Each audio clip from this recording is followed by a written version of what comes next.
fin con Isidoro Buñicki, periodista e historiador argentino, radicado en Israel desde hace muchos años, desde principios del nuevo siglo, en la cálida ciudad de Beersheba. Él es uno de los colaboradores principales del sitio porisrael.org, uno de los sitios grandes de la Torá.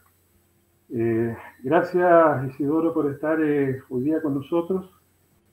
Les comento que Isidoro va a ser nuestro comentarista de las noticias más relevantes de lo que está aconteciendo en Israel.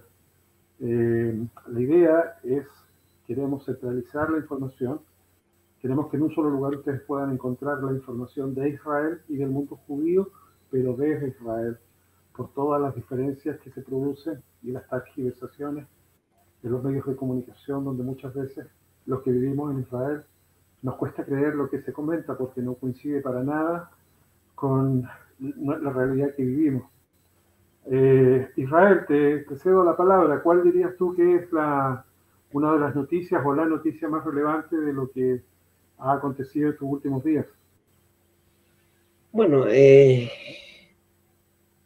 estuve viendo el video de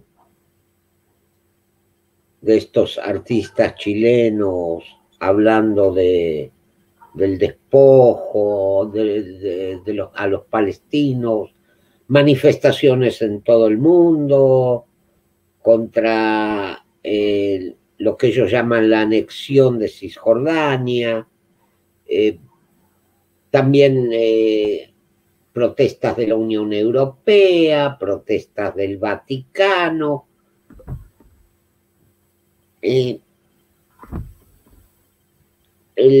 nefasto doctor Goebbels, ministro de propaganda del régimen nazi, decía: miente, miente, que algo quedará. ¿Qué tiene que ver esto?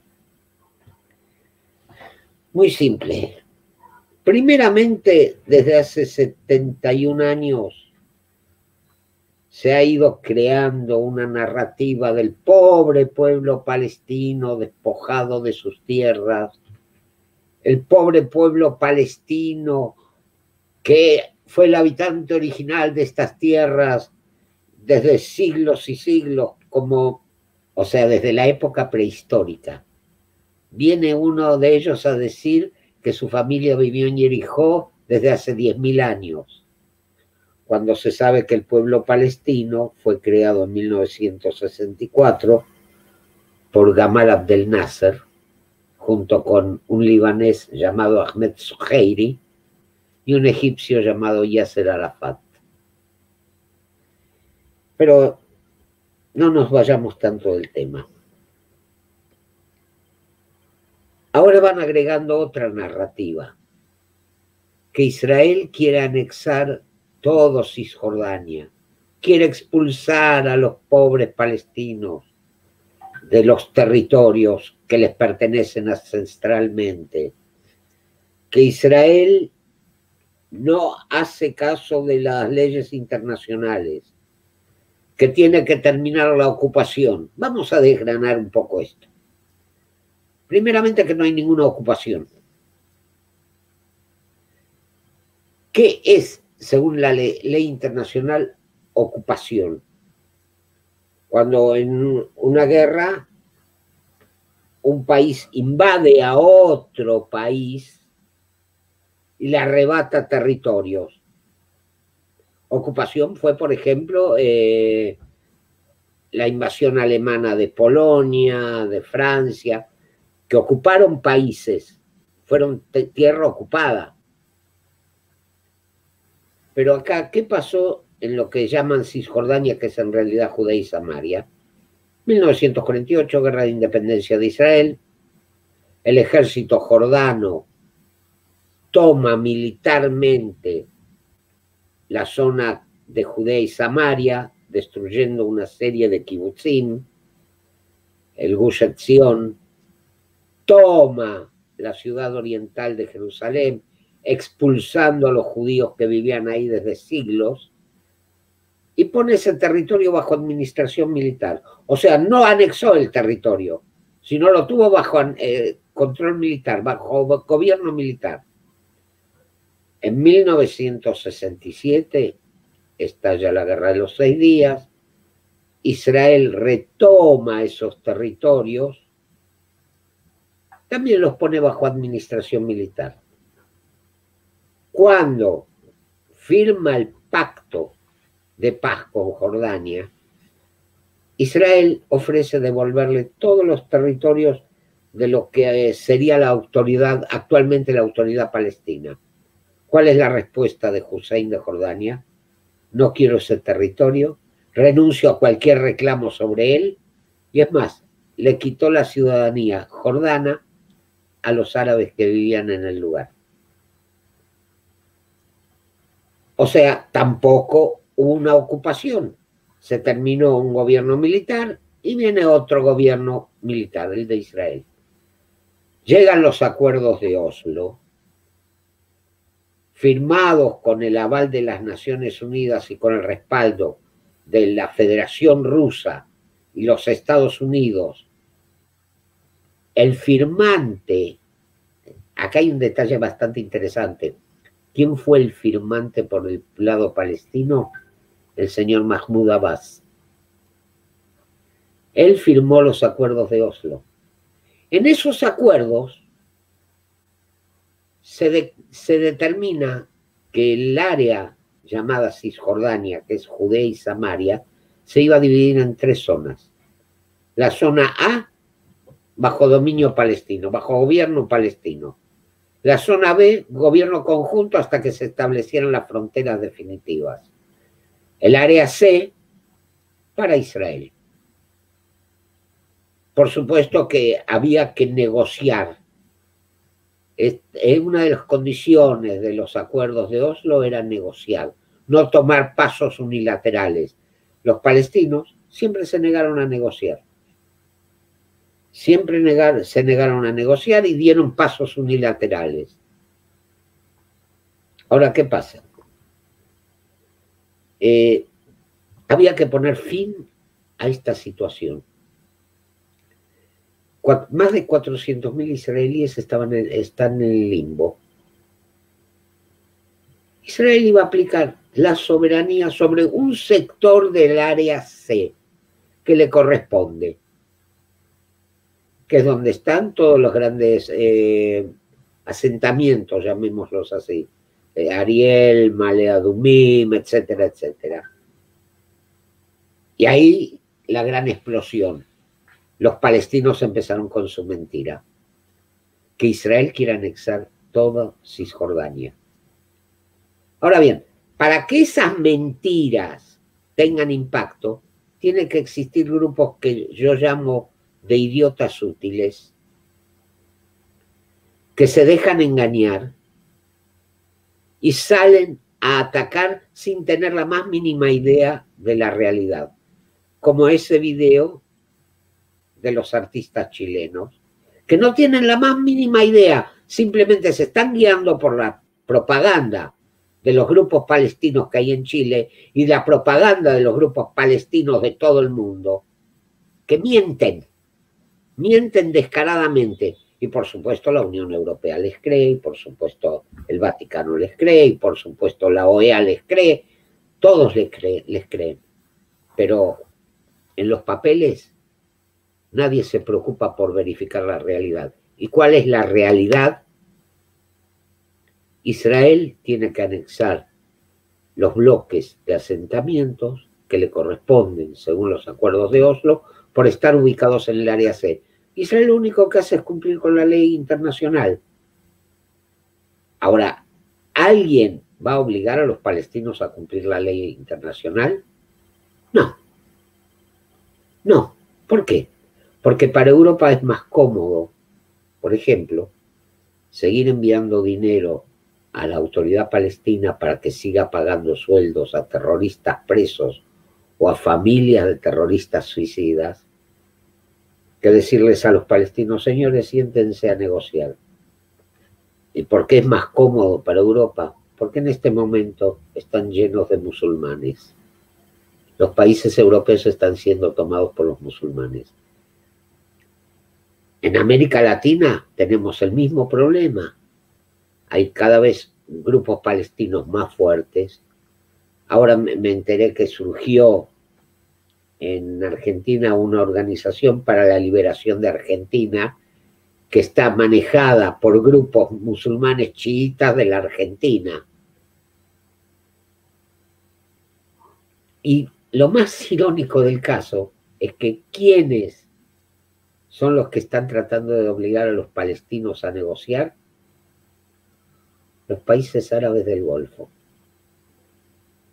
Ellos están cansados de los palestinos, quieren obligarlos a negociar a toda costa. ¿Por qué? Porque para ellos hay un peligro mayor que Israel o que los palestinos. Un problema mucho más grave que es Irán. Mientras tanto, se sigue manteniendo esta guerra de propaganda mentirosa y mientras tanto siguen surgiendo grupos de idiotas útiles que se dejan engañar por esa propaganda y la repiten como loros. La única forma, en realidad, de terminar con esto es cada comunidad judía del mundo, porque no es solo un problema de Chile, sino de todo el mundo, tiene que empezar a moverse, a actuar, frenar a estos grupos extremistas que diseminan propaganda, porque ya el judío que agachaba la cabeza no puede seguir existiendo. El agachar la cabeza nos costó 6 millones de muertos. Yo digo que ese judío que agachaba la cabeza murió en Auschwitz.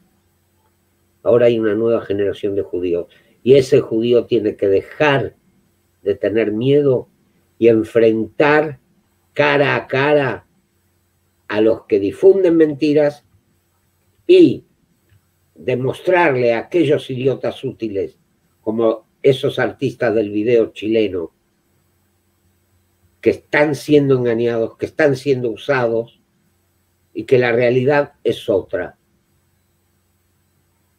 Creo que he sido bastante claro. Una consulta, Isidoro. Mencionaste Argentina. Yo por lo menos conozco más de cerca el caso chileno. Chile, para los que nos están escuchando en el mundo, a lo mejor no lo saben, es el que tiene la colonia árabe que escapó de la Palestina de principios del siglo pasado, de árabes que eran cristianos y que porque los árabes musulmanes los querían convertir, decidieron escaparse e irse a Chile y fundar la colonia más grande en el mundo. Son aproximadamente 400.000 árabes que vienen del Líbano o de Palestina de aquel entonces. Por otro lado, así como en Chile existe esta proporción numérica de 1 a 20, o sea, 400.000 árabes contra 20.000 judíos, en que la colonia árabe es muy potente en Chile, tienen su propio equipo de fútbol, su propio estadio, tienen un lobby muy fuerte en lo político.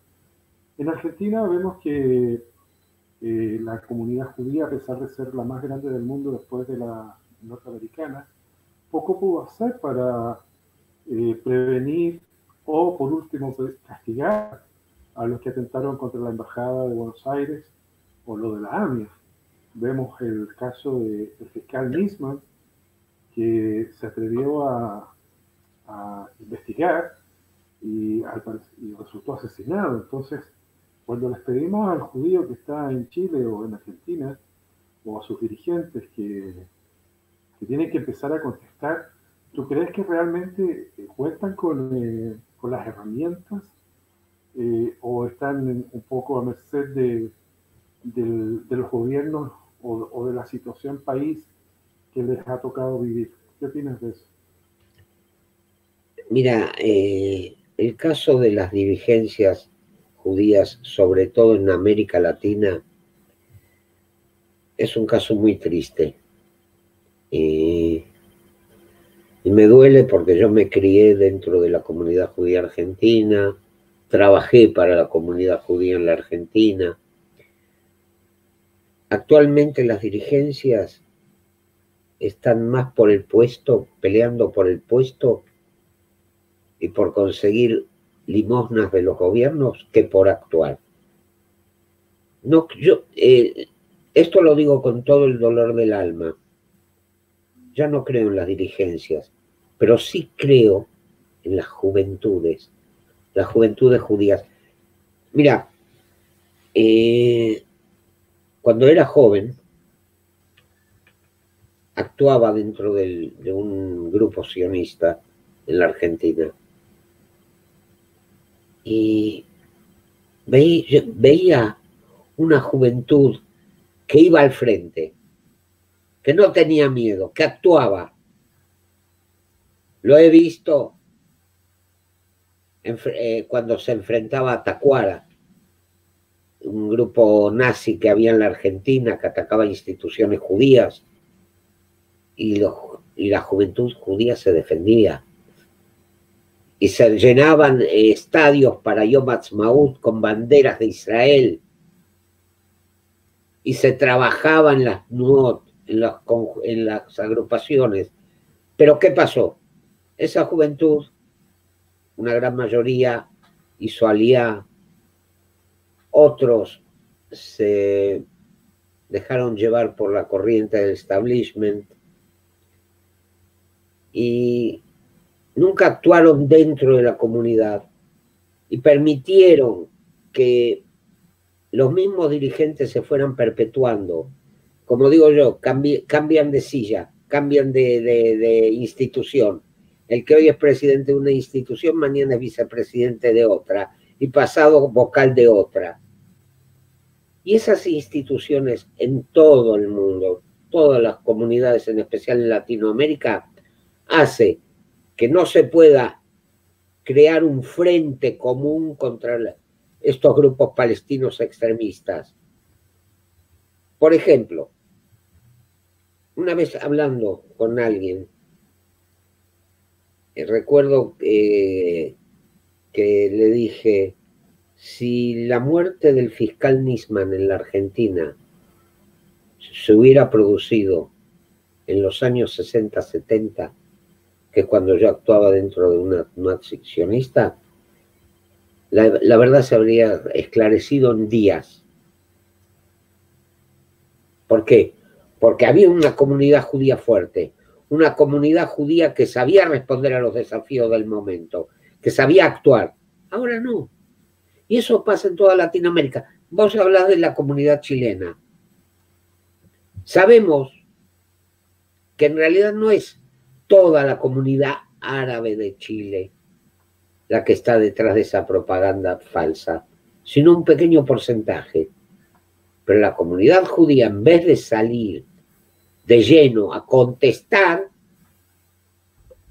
se calla y solo permite y solamente un pequeño grupo sale a responderle a estas personas. Eso es lo que está ocurriendo. Están, como diría yo, acobardados. Se callan. Ya basta de callarnos. 2000 años de silencio son demasiados. Ahora ya tenemos nuestro Estado. Somos otro tipo de judíos. No subamos más mansitos a los vagones. Hay que actuar. Y la juventud tiene que obligar a las comunidades a actuar, a las dirigencias a actuar. Dejar de callarse la boca. La verdad es que te encuentro mucha razón porque creo que con este 1 de julio se perdió una oportunidad única que difícilmente se va a repetir y que era la posibilidad de con acciones comunicacionales potentes, fuertes, como a lo mejor haber llamado a todos los medios de prensa, canales de televisión, radios, para que la comunidad judía en Chile declarase que iba a presentar una querella por injurias contra la comunidad judía, por toda esta campaña ridícula, porque la verdad es que Benjamín Vicuña y compañía hicieron un soberano ridículo al exponer esto, cuando el día primero pasó y no ocurrió nada, porque todos sabemos, digamos, de que esta aplicación de soberanía sobre una parte del territorio C que ya digamos, de facto es judía, tenía que tramitarse todavía en el Congreso, legislarse, o sea, había muchos pasos para dar como para que realmente pudiese ocurrir algo en el terreno. Yo te comento de que a mí me llamó un amigo de España el miércoles, y me decía que cómo estaba la situación acá, o sea, casi preguntando si estábamos en guerra. Bueno, le aclaré que no, que era un malentendido que tenía, pero cuando el día jueves me comunico con otro amigo, o un amigo de Venecia se comunica, otro chileno, y me pregunta lo mismo, le digo yo, oye, tú eres una persona culta, instruida, ¿me estás bromeando o de verdad piensas que acá está ocurriendo algo como una anexión? Y el tipo me dice, no, mira, yo te puedo leer todos los medios de comunicación que hay acá y cómo están hablando de la anexión que en este momento está ocurriendo en Israel. Entonces, creo yo que es tal la guerra comunicacional y que está, a mi juicio, muy bien implementada por la dirigencia árabe. Y creo que por nuestro lado estamos muy dispersos y la mayoría comentando lo mucho que les disgusta la situación, pero tal como tú decías, son muy pocos los que están dispuestos a salir a pelear para, para parar tanta mentira y tanta infamia. Por otro lado, yo creo que el antisemitismo, antijudaísmo en realidad, es una cosa de que yo creo que estaba latente y siempre existía, pero cada vez está siendo un discurso de odio más común, más público, y tú sabes que el discurso de odio es lo que anticipa las acciones que ya significan hechos de sangre.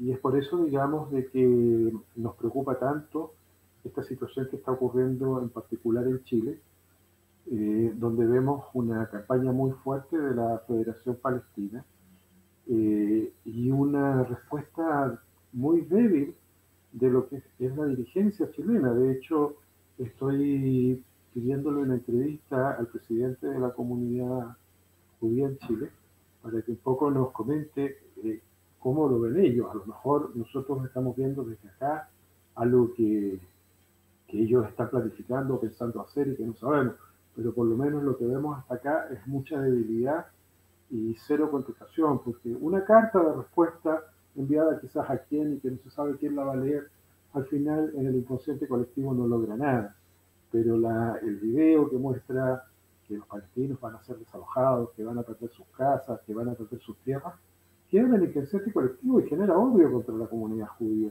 Fuerte abrazo y estamos hasta la próxima semana, donde espero que estemos comentando nuevas noticias y esperemos que sean mejores. Esperemos, si Dios quiere. Hasta la próxima. Shabbat Tov, Isidoro. Shabbat Tov.